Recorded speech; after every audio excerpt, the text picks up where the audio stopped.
Hi, my name is Ling and welcome to my presentation. As you can see here, my topic today is about storytelling. So I will start with a story. 2 months ago, my colleague shared with me about her little project.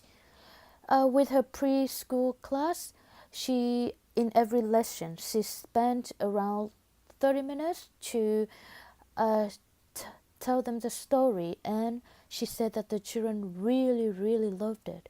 Every time that she turned off the light, they immediately moved their chair closer to her, and also like they all really excited for the story.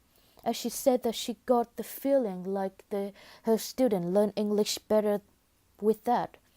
However, I doubt that. I identify myself as a constructivist researcher, so I believe that everything we experience is filtered through our senses. It means that what my colleague told me about her student excitement is probably not as positive as she thought. For the kids, it might be just like a habit, like, ooh, story time, we don't need to study anymore, rather than excitement. Therefore, I asked her to let me observe her class, and here is a detailed observation that I've made. As you can see here in the yellow highlights, after around 5 minutes of the story, some students seem to be distracted by something else. Even one kid he stood up and walked around the classroom, and also at the end of the class, when the teacher asked them again about the story, they couldn't remember it. So here are some problems of her class that I found out after 4 weeks of observation. In the storytelling class, normally it would divide it into 3 stages: pre, why, and post storytelling. The teacher did a quite good job in the pre-storytelling stage by asking questions related to the story. The first problem was found in why storytelling stage. Uh, the student cannot focus on the storytelling. Why? I think it's because the teacher used story reading instead of storytelling. She showed the picture, pointed to the words while she reading it. So according to Piaget cognitive theory, the children at that age, they cannot they have difficulty thinking more than one aspect at the same time. It means that it will distract the student when the teacher talk and point to the picture and then point to the words at the same time, especially with English, which is not their native language. And secondly, at the post-storytelling stage, the student have trouble with memorizing the information, and it's because the teacher had no related games or activities after the story time. Why she should give them like space to discuss about the story and activities to recall the information or knowledge that they just learned. And I myself also found storytelling is really interesting topic. So I decided to conduct the research with the question: how do Vietnamese preschoolers respond to visual storytelling in EFL class? So my innovation is to intervene into 2 stages. At why storytelling stage, I will change story reading into storytelling, visual storytelling. And at the post storytelling stage, I will create suitable related games or activities to engage the student in the story. Therefore, my rationale is, of course, to address the problem discussed above, and also since my participants, they just only learned English in a traditional way before, so visual storytelling method will create a shared social experience and open learning environment for them. And if this research succeeds, it will bring benefits Firstly, to the student, like Ju Jumovic 2006 indicates that the storytelling would help the learner not only enrich their vocabulary but also acquire new grammar structures. Secondly, to me or to other researchers or teachers, the finding of the research can be useful because it offers the new insights of utilizing storytelling in second language learning context. And lastly, if the research succeeds and visual storytelling is implemented in the whole system, the English Center will earn their reputation and, of course, lots of money as well. So here are some literature review about innovation in education. Innovation can be simply any change which represents something new to the participants. So why do we need innovation in education? Because Sadukov 2017 believed that the country's social and economic well-being depends on their knowledge society, or so-called their citizens' education. Therefore, innovation in education play an important role in creating sustainable future.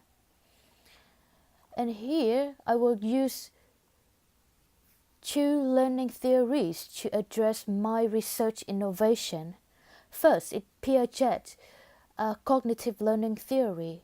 According to Piaget, children from 2 to 7 years old are at the pre-operational stage.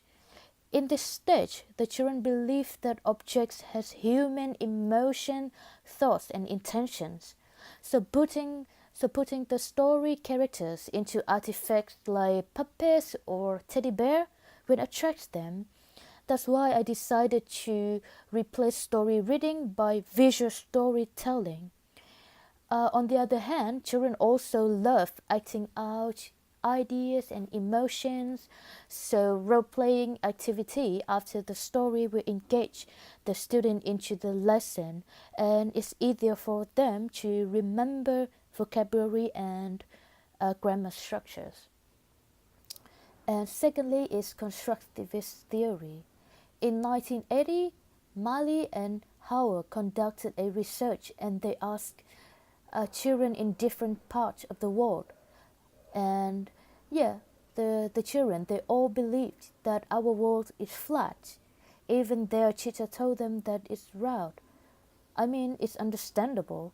When the kids are in Vietnam, for example, the ground and the street, they are all flat.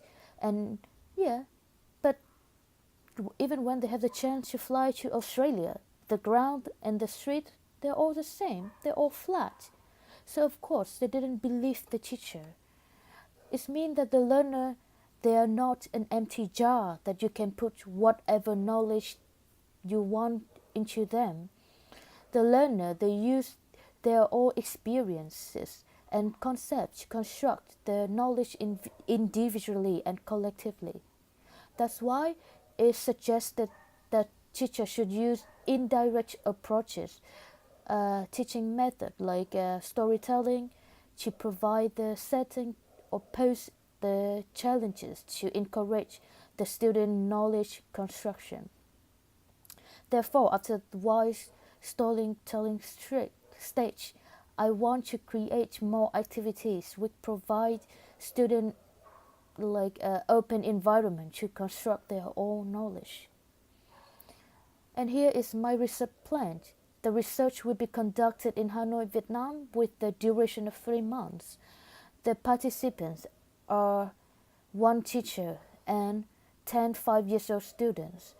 The children, they have quite good amount of vocabulary about things around them, like pens, balls, teddy bear, dog, cat, and they can understand and answer some simple question like what's your name, what animals do you like.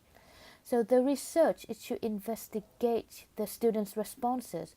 So my methodology is qualitative, and I use 3 methods to collect the data. the observation, teaching journals, and students' photo voice. Seeing the students, they are vulnerable and might hesitate to tell the truth. So instead of interview them, I would ask the student to take pictures or draw of anything to answer my question. What is storytelling?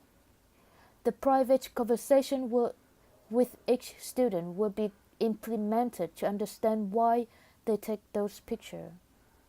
Then, later, I will apply inductive coding approach to analyze the student pictures as well as the observation and teaching journal data. Finally, is some ethical consideration. Other than permission from the English Center, I also need to obtain the informed consent from the students' parents or guardians. Detailed information is also provided to participants in Vietnamese to avoid both misunderstanding and miscommunication.